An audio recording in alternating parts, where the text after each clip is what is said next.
चलिए मैं डिस्कस करने जा रहा हूँ मोशन ऑफ सेंटर ऑफ मास। ठीक है, हेलो। Yes sir. टॉपिक है मोशन ऑफ सेंटर ऑफ मास। अच्छे से सीखिएगा, ठीक है ना। मोशन ऑफ सेंटर ऑफ मास, पहले तो यहाँ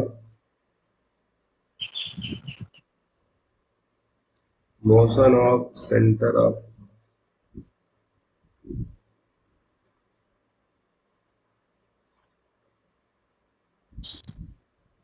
सीखिए मोशन डिस्कस करने जा रहे हैं।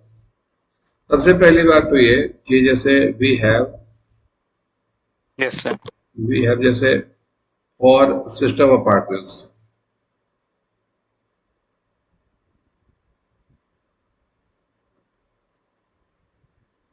और सिस्टम ऑफ पार्टिकल्स क्या पढ़े थे? जैसे आर सी एम पढ़े थे ना। R C M will be equal to summation of mi by summation of I equal to 1 to n, यहाँ से I equal to 1 to n। बोलो हाँ या ना। Yes sir. इसको डिफरेंशिएट कर दो तो यहीं से ओके आ सर। जाएगा VCM, that will be equal to summation of mi vi by summation of mi, और I की वैल्यू 1 से लेके n तक, I की वैल्यू 1 से लेके n तक। बोलो हाँ या ना। तो जैसे इसका मतलब हुआ करता था M1R1 plus M2R2 plus M3R3, कहाँ तक? ये सिलसिला MnRn तक चला करता था, ठीक है। और divide by mass M1 plus mass M2, कहाँ तक? मास Mn तक, है ना। Yes sir. और VCM M1 V1 plus M2 V2 plus M3 V3, ये सिलसिला जाएगा Mn Vn तक। और वेक्टर है तो खैर रहेगा ही। Yes. Bye M1 plus M2 से लेकर के Mn हो गया। तो उसी यस। प्रकार आप ACM भी निकाल सकते हैं, पोजिशनल वेलोसिटी एंड एक्सेलरेशन। सही है, कर लोगे ना। यस। एक तो ये हो गया। और कंटिन्यूअस मास रहेगा तो जैसे हमने सिखाया था ना, वो RCM, तो मैंने क्या सिखाया था? Integral RDM by integral DM, है ना। तो यस सर।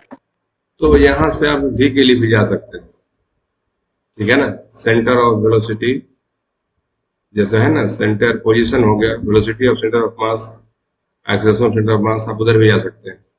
और ये भी सच है, जैसे आप जरूरत पड़ने पर इसको यूज कर सकते हैं XCM, तो ये हो जाएगा UCM into T plus half ACM into T square. जरूरत पड़ने पर आप इसको यूज कर सकते हैं। जैसे VCM will be equal to UCM plus ACM into T, इसको यूज कर सकते हैं। और VCM square equal to UCM square plus 2ACM into FCM। इसको आप R बोल दो ज्यादा अच्छा रहेगा, RCM यस। और RCM ज्यादा अच्छा, बिकॉज R का भी टुकड़ा आएगा, XCM YCM ZCM को R वाले में ऐसे लिखिएगा, ठीक है ना। ये हो गया यस। ऐसे, ये हो गया ऐसे, क्लियर। ये यस इतनी सर। बात तो बेसिक बात हो गई। इसमें कोई डाउट है कहीं पे? No sir. ओके, देखिए अब हम लोग चले उस साइड। जैसे सीखिएगा, जैसे हम लोग पढ़ते हैं VCM, जैसे V बोलते हैं ना, V equal to D R by D T. Yes sir. We have, हम लोग जानते हैं V equal to D R by D T, या we know V will be equal to D R by D T. चलेगा। तो yes sir. यहीं से बातें डिस्कस हो जाती हैं। VCM equal to D of RCM by D T. बोलो हाँ या ना। तो yes. VCM will be equal to D upon D T of RCM। चलेगा। तो VCM तो हम लोगों ने डिस्कस किया। अब देखिए इसमें खास बात क्या है कि अगर भी सी एम जीरो हो जाए, अगर भी सी एम जीरो हो तो इसका मतलब D upon D T of R C M zero होगा। यस इसका सर। इसका मतलब है कि D R C M zero होगा। Yes sir. इसका मतलब आर सेंटर ऑफ मास जो शुरू में होगा वही आर सेंटर ऑफ मास बाद में भी होगा। Yes sir. ठीक है, तो R C M initial equal to R C M final. अब इसी का एक्सटेंशन है, देखिए अगर भी C M along X axis zero हो तो इसका मतलब होता है एक्स सी एम जो शुरू में होगा वही बाद में होगा। Yes sir. फिर भी C M along Y axis zero हो जाए तो इसका मतलब है वाई सी एम जो शुरू में होगा वही वाई सी एम बाद में भी होगा, और वही भी C M along Z axis. Z C M जो शुरू में होगा वही जेड सी एम बाद में भी होगा। क्लियर? तो ये हो गया यस सर। वेलोसिटी के बारे में, भी सी एम अगर से जीरो होता है। उसी प्रकार से एक एक्सटेंशन और ले लीजिए, और वो क्या, आप दिखाइए उसको इस तरह से, जैसे मैं बताऊं ए सी एम,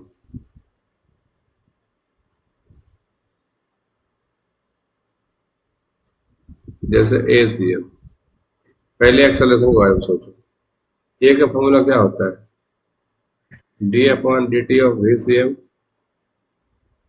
यस सर। तो भी बोलना चाहिए पहले। तो जब ऐसी बात होगी तो A C M will be equal to D upon D T of V C M. Yes sir. चलेगा? तो अगर A equal to D upon D लिखा जाए तो A C M will be equal to D upon D of V C M. उसमें भी बात है कि अगर ए सी एम जीरो हो जाए, अगर ए सी एम जीरो हो जाए तो D upon D T of V C M zero हो जाएगा। तो D V C M zero हो जाएगा। V C M initial will be equal to V C M final. Yes sir. सही है? तो D V C M equal to zero and V C M initial equal to V C M final. अब देखिए we C M को थोड़ा आगे बढ़ाइए, उसको लिखिए ऐसे D X C M by D T, या डी आर बोलिए, या छोड़ ही दीजिए ना, पहले इतना समझिए कि अगर ए जीरो हुआ तो V C M initial V C M final, उसका एक्सटेंशन भले भी कर सकते हैं।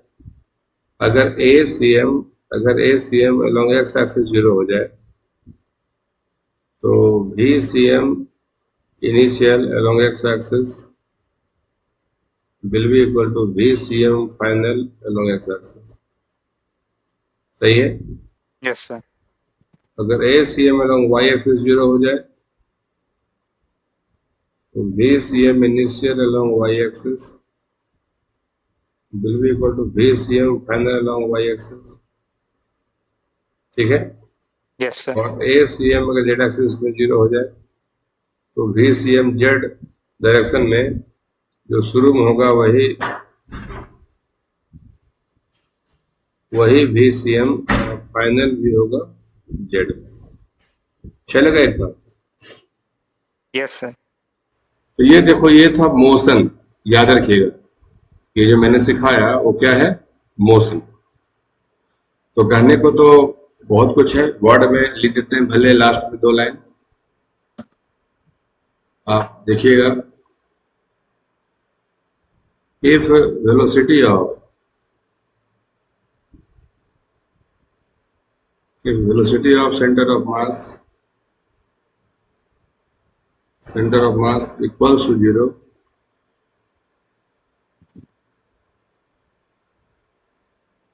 if the velocity of center of mass equals to 0, then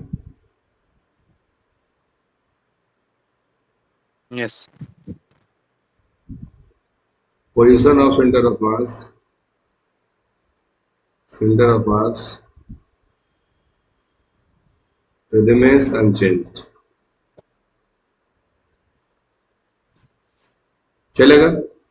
yes. और इधर जो ग्रीन में लिखा हुआ है उसको लिख दीजिए, तो वो हो जाएगा if acceleration of centre of mass equals to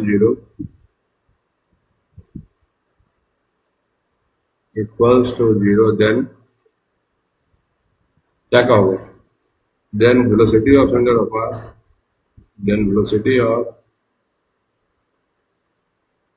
centre of mass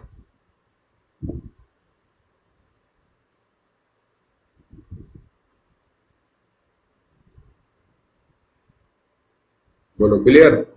Yes, sir. तो इन दोनों को मैंने वर्ड दे दिया और कोई बात है नहीं। अब जितनी बातों को सीखे हो, एक तो ये कैसे निकालते हैं VCM, कैसे फॉर्मूला यूज करते हैं, और इसको हम लोग कैसे यूज करते हैं, तो ये यूज करना हम सिखाना चाहेंगे, तो सिखाएं। Okay, sir. आइए, जैसे यहाँ पे क्वेश्चन है, देखिए ऐसे, इसमें कहना है consider two particle system with particles having mass m1 m2। दो मास है, एक का मास m1 और दूसरे का मास ऐसे m2 रखा हुआ है, ठीक है। If the Yes, sir. first particle is pushed toward the center of mass through a distance d। अब देखो इन दोनों का सेंटर ऑफ मास कहीं ना कहीं तो होगा, Yes. तो पहले वाले को भेज दिया गया distance d towards centre of मास, तो पहले वाला मास मान चलो कि यहाँ चला है, और जिस जगह पे पहले वो था वहां से ये मान लेते हैं कि यहाँ से ये डिस्टेंस चला आया d पे, है ना। By what Yes. distance should the second particle be moved so to keep center of mass same position? Centre of मास जहाँ पे है, सेंटर ऑफ मास बाद में भी वहीं रहना चाहिए। देखो मान sir. के चलिए सेंटर ऑफ मास अगर यहाँ पे है, ये जो हमने ग्रीन कलर कर दिया है, Yes, sir. तो क्वेश्चन ने पूछा कि भाई आप इस मास को कहाँ लेके जाना चाहेंगे, इस मास को कहाँ और कितना। देखिए लिखा हुआ है by what distance should the second particle be moved, इसको हम कितना मूव करें so as to keep the center of mass same position, तो सेंटर ऑफ मास वहीं रह जाए। तो देखो Yes. मैंने सोच लिया कि इसको ऐसे बनाओ, मैंने सोच लिया कि इस मास को जो m2 है उसको हम यहाँ ले आए, इसी लाइन पे हम उसको यहाँ पे ले आए, ये मास m2 और ये मास m1, जिससे कि सेंटर ऑफ मास वहीं पे रह जाए, सेंटर ऑफ मास अभी वहीं पे रह जाए, और इसको अपने इनिशियल लोकेशन से हम कुछ दूर पीछे ले चले आए। जैसे मान के चलिए कि इतना चला है, और सपोज d डैश मान लो, कोई दिक्कत तो नहीं। Yes, sir. अगर d डैश पॉजिटिव आ जाए तो ये मानना अच्छी बात है कि मास m2 लेफ्ट चला आया।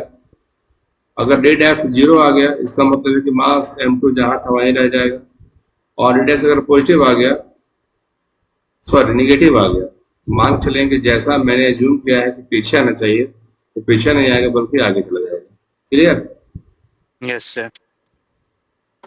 तो चलिए शुरू करते हैं, और इस मास को पहचानिए जरा सा, लाइन पहचानिए, मास नहीं लाइन। अब झमेला कि है ना कि कैसे इसको बनाएं, तो देखिए हम आपको दिखा देते हैं। ये जगह ऑरिजिन है जहां से हम लोग सारे चीजों को मेजर कर रहे हैं, ठीक है।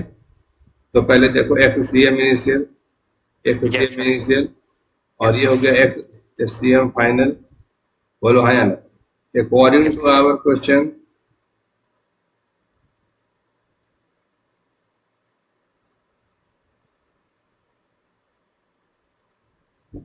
FCM initial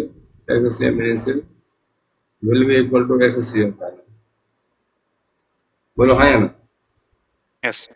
अब ये सर्च करो, ये जगह है 0 0, और ये जगह कहाँ पे वो लिखा हुआ तो है नहीं। मान के चलो कि मैं कोऑर्डिनेट बोलता हूँ L0, ठीक है। Yes. अपने से मैंने मान लिया कि दोनों के बीच का गैप शुरू में L था, तो एक्ससीएम initial equal to X C M final. एक्ससीएम शुरू में बोलो पहले इस फिगर से बोलो m1 into x1 plus m2 into x2 by m1 plus m2, है ना? Yes sir. लिखा गया। अब इसके पास आओ, ये कहाँ चला गया मास? ये मास चला गया x में d और y में 0, और ये मास कहाँ चला आया? पूरा लेंथ था l, l में से d डैश घटा दो, ये मास आ जाएगा l minus d dash x में और 0। तो इधर x सेम फाइनल देखो, m1 x1 dash plus m2 x2 dash by m1 plus m2 चलेगा। Yes sir. तो ये और ये कैंसिल हो गया, तो इसके आगे बोलिए m1 x1, m1 x1 बोलिए, बोलो। ये पहला फिगर ऊपर वाला सर 0 m1 इंटू 0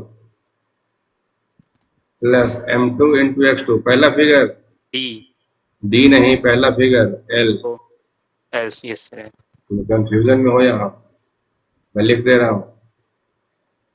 ये वाला हो गया x1 y1 यस और ये वाला हो गया x2 y2, चलेगा? Yes sir. ये वाला हो गया x1 डैश y1 डैश और ये वाला हो गया, ये x2 होना चाहिए और ये होगा x1 डैश y1 डैश, चलेगा? यस चलिए तो शुरू हो जाइए। तो m1 इंटू 0 हो गया प्लस m2, x2 कितना l, l will be equal to, यहाँ देखो m1 x1 डैश, ये हो गया m1 x1 डैश, बोलो x1 डैश, ये हो गया d, m2 x2 डैश बोलो यस l माइनस d, चलेगा? Yes sir. ये m2 into l will be equal to m1 into d plus m2 into l minus d, सही है? Yes sir. तो हमसे पूछा क्या गया? हमसे पूछा गया l माइनस d डैश होना चाहिए ना, यस यहाँ पर d डैश है, d डैश d डैश, हमसे पूछा गया d डैश ही पूछा गया। तो आओ m2l will be equal to m1 into d plus m2 into l minus m2 d dash, m2l से m2l कैंसिल हो गया और m2 d dash will be equal to m1 d, है ना? तो d dash will be equal to m1 by m2 into d, कोई दिक्कत तो नहीं? Yes sir.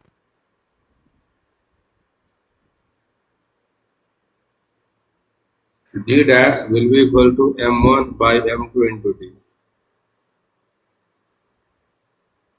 सही है यहाँ तक? Yes sir. d डैश का वैल्यू पॉजिटिव आया, इसका माने क्या हुआ? जिधर मैंने मास को शिफ्ट कराया m2 को, शिफ्ट किधर कराया? इधर ले गए, लेफ्ट ले गए ना? Yes sir. समझ लो, ऐसे ही बनाना पड़ेगा। Okay sir. वो डाउट है तो पूछ लो फिर से, बढ़िया आगे। सर वो एक बार जो कोऑर्डिनेट असाइन किया सर वो आप वापस बता दीजिएगा। हाँ हाँ बिल्कुल, देखिए जैसे आप इसको समझिए, जैसे पहले एक मास यहाँ था, एक मास यहाँ था, तो ये पक्का 0 0 और ये पक्का L0। Yes sir. तो मैंने कहा कि इसको मान लो x1 y1 और इसको मान लो x2 y2, एक तो बात ये हो गई। Yes sir. दूसरे सीन में क्या हुआ, मैंने कहा कि ऐसा करो कि डिस्प्लेस कराना है, तो लाइन तो हमारा वही रह गया, लाइन तो वही रहेगा ना, वो क्यों हटेगा, हिलेगा। अब यहाँ देखिए, क्वेश्चन ने कहा कि पहले मास को d डिस्प्लेस कराया गया, यहां से यहाँ d, तो मैंने कहा कि कोऑर्डिनेट तो हो गया d0, सुन रहे हो? Yes sir. ये बन गया x1 डैश y1 डैश, चलेगा।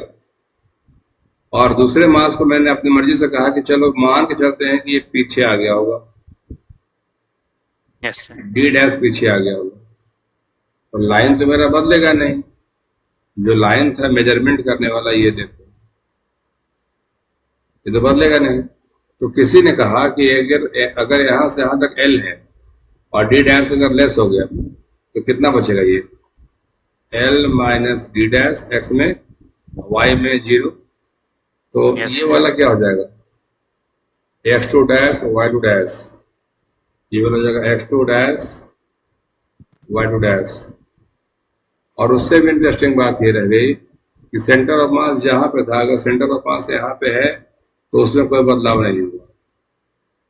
यस समझ गए? सेंटर ऑफ मास वहीं रह गया। तो ये हमारा था पहला फिगर। देखिए, ये हमारा पहला फिगर,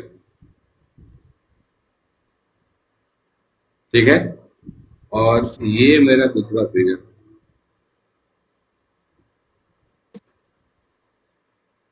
बोलो हाँ या नहीं? किधर हुआ?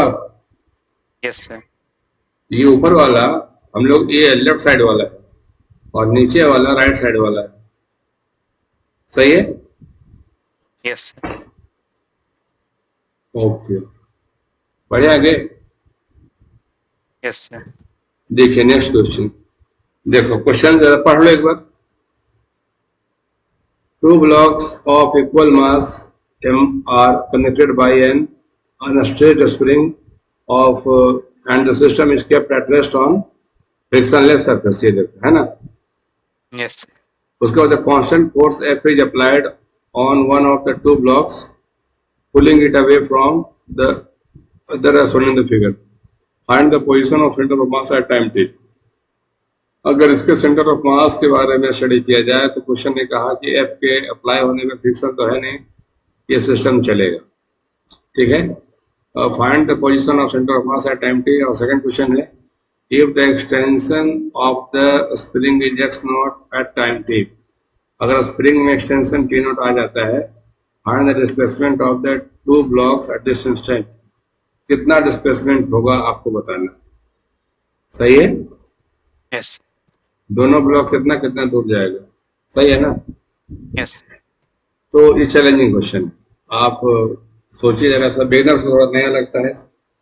देखो ऐसे सोचो कि दो मास है, एक मास m और दूसरा मास भी m, और स्प्रिंग इस तरह से जुड़ा हुआ है। स्प्रिंग नेचुरल लेंथ में मैं इसको l बोल देता हूँ, समझ गए? और इसको मैं सिस्टम मान लेता हूँ।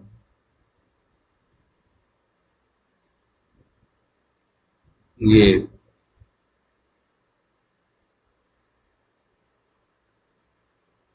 m plus m as a system.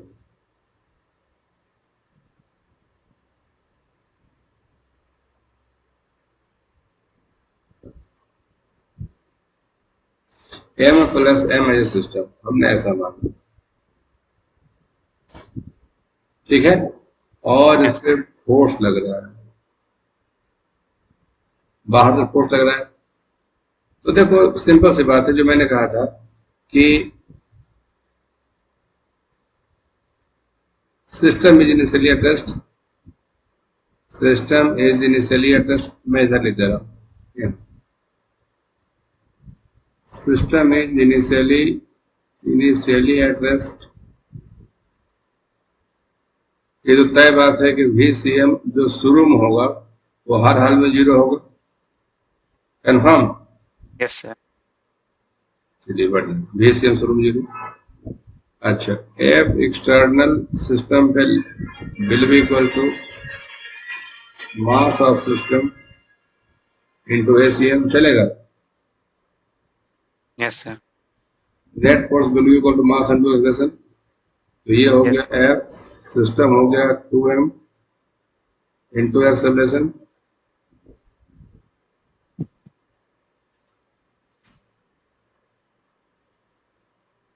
तो ये हो गया ACM will be equal to F by 2m।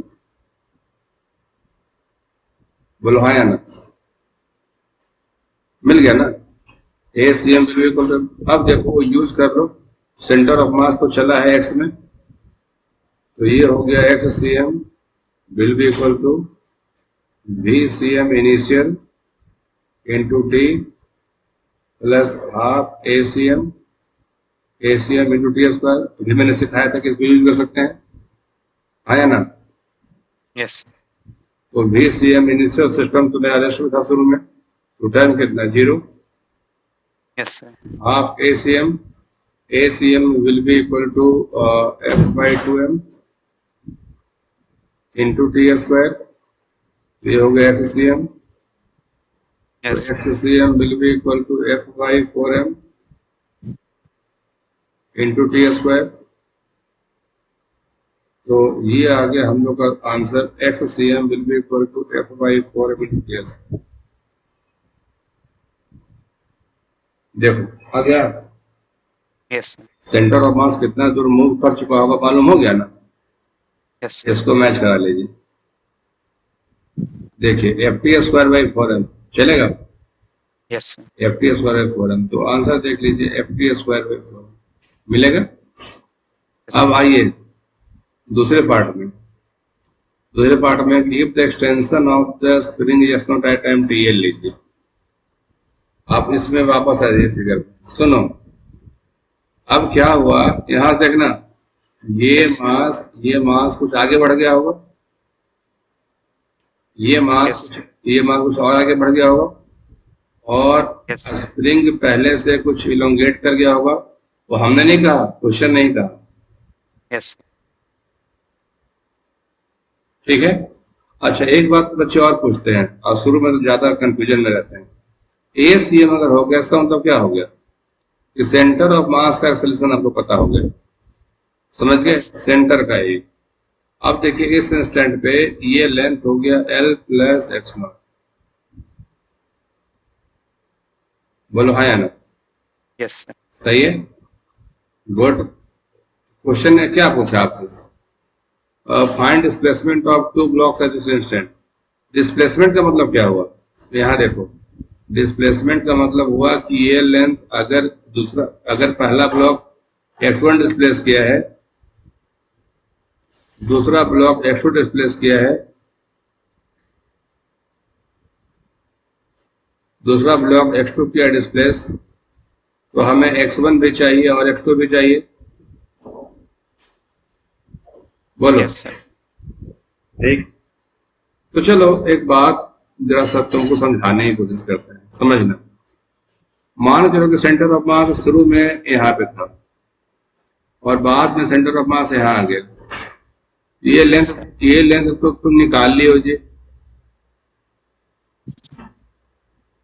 Yes sir ये लेंथ तो तुम निकाल लिए हो, यही वाला है ना, यस सर डिस्प्लेसमेंट और सेंटर ऑफ मास अगर निकाले तो यही निकला है ना। यस सर अच्छा तो चलो जरा सा डायग्राम में वापस आओ, और हम तुमको ग्रीन कलर से कुछ लिख के दिखा रहे हैं, ये वाला 0 0, ये वाला L0, तो पहले तुम एक्स सी एम इनिशियल लिख लो, आओ जो बात हम लोग कर ले, एक्स सी एम इनिशियल बोलो कितना हो जाएगा, m1 x1 plus m2 x2 by m1 plus m2, बोलो हाँ यार। तो X C M initial will be equal to, ये हो गया एम एल, ये तो कैंसिल ही हो जाएगा, कितना मिल गया L/2, यस सर बोलो एक्स सी एम फाइनल भी लगे हाथ डिस्कस कर ही दो, फिगर कॉम्प्लिकेटेड लगता है लेकिन डरिएगा नहीं, इसको आप हटा देते हैं, ठीक। देखो ये चला गया x2 और 0, बोलो हाँ या ना, चला गया ना, यस सर अच्छा, और ये लेंथ पूरा हो गया L प्लस एक्स नॉट, क्योंकि स्प्रिंग इलोंगेशन में आ गया, तो ये वाला जब ये जो कोऑर्डिनेट होगा कितना होगा, L plus X not, L plus X not में x1 जोड़ दीजिए, बोलो क्लियर, x1 नहीं x2,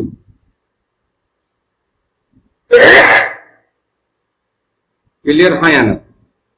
यस सर फिर से सुनो, मान के चले कि ये वाला मास यहाँ से x2 मूव किया आगे और ये वाला मास आगे बढ़ेगा, लेकिन साथ में ये भी कह दिया गया कि देखिए हमारा सिस्टम आई मीन स्प्रिंग, पहले अगर लेंथ L है तो स्प्रिंग का लेंथ हो गया L प्लस एक्स नॉट, तो यहाँ से लेकर के यहाँ तक हो गया x not, L plus X not.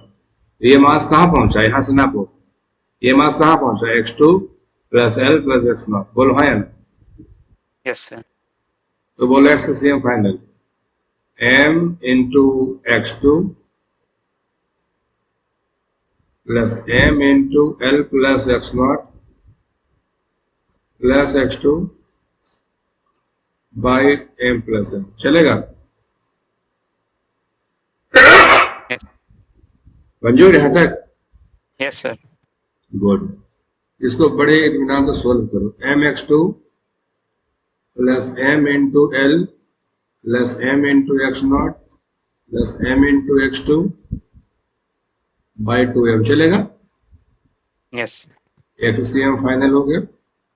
मास जहां जहां है उसको एलिमिनेट करने में भलाई है, कर दिए।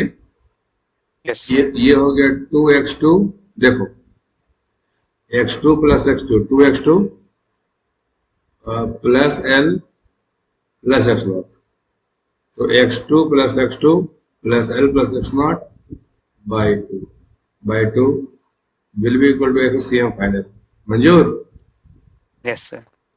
अब ये भी तुमको मानने में कोई दिक्कत नहीं होगी कि X C M final minus X C M initial will be equal to ये वाला X C M displacement of X C M of system. बोलो हाँ या ना? जैसे सेंटर ऑफ मास ये हो गया बाद का लोकेशन, ये हो गया सेंटर ऑफ मास शुरू का लोकेशन। ये जो तुम पहले बनाए हो क्या बनाया कि सेंटर ऑफ मास को कितना डिस्प्लेस किया, तो अगर हम फाइनल में से इनिशियल घटा दें तो ये लेंथ मिल जाना चाहिए। Yes sir. समझ में आ रहा है ना? Yes sir. 2x2 plus L plus X naught by 2 minus L by 2 will be equal to ft square by 4m। मंजूर? Yes sir. तो 2x2 by 2 plus L by 2 plus X naught by 2 minus L by 2 equal to ft square by 4m। Cancel हो गया? Yes sir. यहाँ से 2, यहाँ से 2, यहाँ से 2 कर लेंगे। यस। ये रह गया 2x2 plus X naught, 2x2 plus X naught will be equal to ft square by 2m। Yes sir. तो यहाँ से x2 निकाल लो, हो गया खत्म। Yes sir. ft square by 2m, f2 square by 2m minus X naught into 1 by 2। बोलो हाँ या ना? Yes sir. तो ये एक बड़ी कामयाबी हम लोग को मिल गई, और वो कामयाबी क्या है, डिस्प्लेसमेंट ऑफ x2, मतलब ये वाला निकल गया, डिस्प्लेसमेंट ऑफ लेफ्ट मास। समझ गए? Yes.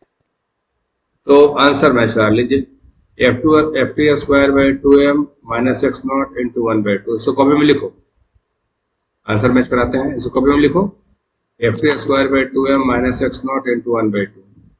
ft square minus 2m minus x। Yes sir. लिख लिए? और बुक में आके एक बार मैच कर लीजिए। देखिए कोई है? कोई है? यस सर भाई।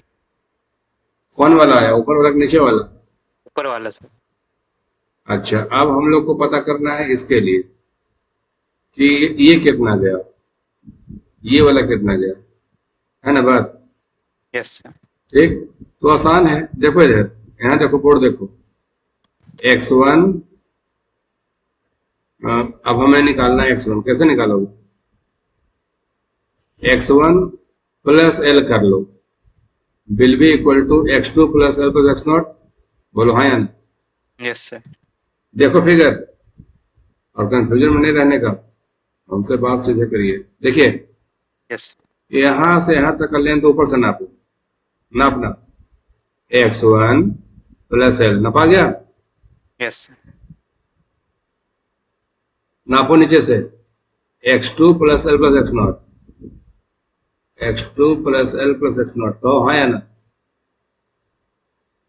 एल से एल कैंसिल हो गया, यस सही है यहां तक? अब जरा देखो तो, हमें चाहिए था x1, x1 value equal to X naught plus x2, मंजूर? यस सर तो एक्स नॉट प्लस x2 हम निकाले हुए, x2 कितना, ये रहा, F T square by 2m minus X naught into 1/2, तो हाँ या ना? यस सर अब इसको सोल्व करो, ये आ जाएगा, कितना होगा, देखो तो करके कितना आ रहा है, yes sir F T square by 4m बन जाएगा plus X not minus X naught by 2, तो वही F T square by 2m plus X naught into 1/2, बोलो हाँ या ना?